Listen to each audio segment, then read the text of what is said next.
श्री स्वामी समर्थ. अध्याय 18. श्री गणेशाय नमः. स्वामीसुताच्या गादीवरी कोण नेमावा अधिकारी, ऐसा प्रश्न सेवेकरी करिताती समर्थांते. तेव्हा बोले समर्थ, सेवेकरी असती सांप्रत, परी एकही मजला त्यात योग्य कोणी दिसेना. जेव्हा येईल आमच्या मानसी, त्या समयी मोरपाखरासी अधिकारी नेमू गादीसी, चिंता तुम्ही न करावी.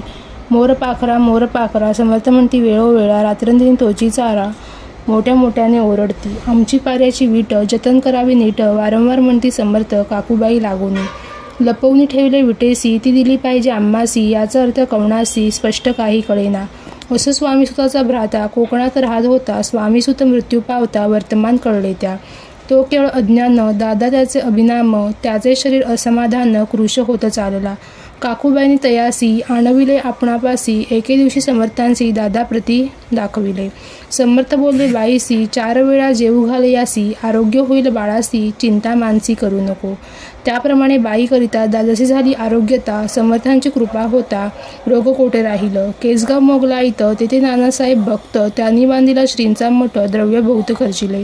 श्रींची आज्ञा घेऊन सत्यपादुका स्थाप्यावा मठात. या कारणे अक्कलकोटी येत दर्शन घेत समर्थांचे. ते म्हणती काकूबाईंसी, पादुका स्थापन करायासी, तुम्ही पाठवा दादासी समागमी आमुच्या. बाई म्हणे तो अज्ञान, तशात शरीर असमाधान, त्याची काळजी घेईल कोण, सत्य सांगा मजलागी. समर्थ वृत्त ऐकून म्हणती द्यावे पाठवून, बाळ आहे जरी अज्ञ तरी सांभाळू तयासी. समर्थ पुनच्छ बाईसी बोलले, त्यात तुमचे काय गेले, आम्हासी दिसेल जे भले, तेच आम्ही करू की. शेवटी मंडळी सांगाती, दादासे पाठविले केजे प्रती. पादुका स्थापन झाल्यावरती दादा आला परतोने. पुढी सेवकऱ्या संगती, त्यासी मुंबईस पाठविती. ब्रह्मचार्यांची आज्ञा करती, यासी स्थापा गादीवरी. दादासी करुनी गोसावी, मुंबईची गादी चालवावी. स्वामीसुताची यास द्यावी, कपनी झोळी निशाण. ब्रह्मचारी दादासी उपदेशिती, दिवसनिशी गोसावी होऊनी गादीसी चालवावे आपण. दादा जरी अज्ञान होता तरी ऐशा गोष्टी करिता, नकार म्हणेची सर्वता, न रुचे चित्ता त्याची या. या पारी ब्रह्मचार्यांनी पायली खटपट करूनी शेवटी दादासी मुंबईहून अक्कलकोटा पाठविले. समर्थ ऐशा समयासी आज्ञा केली भुजंगासी, घेऊनी माझ्या पादुकांसी मस्तकी ठेव दादाच्या. मोर्चेला आणून सत्वरी धरा म्हणती त्यावरी, आज्ञेप्रमाणे सेवेकरी करिता ती तैसेच. श्रींच्या पादुका शिरी पडता उपरती झाली त्याच्या चित्ता. हृदयी प्रगटला ज्ञानसविता, अज्ञान गेलेलं याते. धन्य गुरुचे महिमान,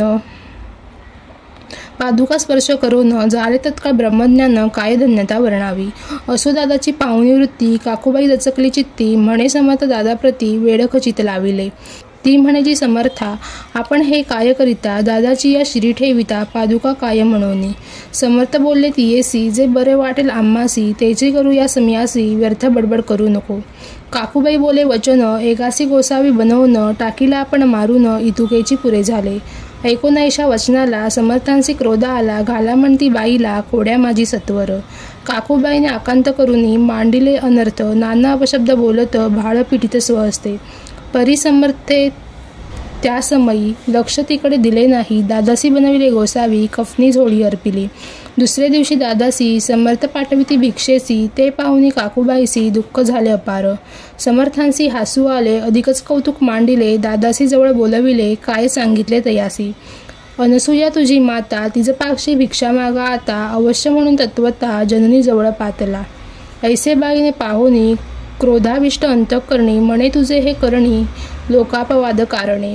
ऐकुनी मातेची उक्ती, दादा तिच्या प्रती बोलती. ऐक सुखे तुच्छ गमती, माते आजपासून. पुत्राचे ऐकून वचन, उदास झाले तिचे मन. असो दादा गोसावी होऊन स्वामी भजनी रंगले.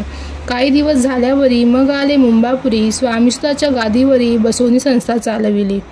इथे श्री स्वामी चरित्र सारामृत नाना प्राकृत कथासमंत सदा प्रेमळ परिसोत अष्टदशोध्याय गोडहा. शिरस्तु शुभम भवतु. श्री स्वामी समर्थ महाराज की जय.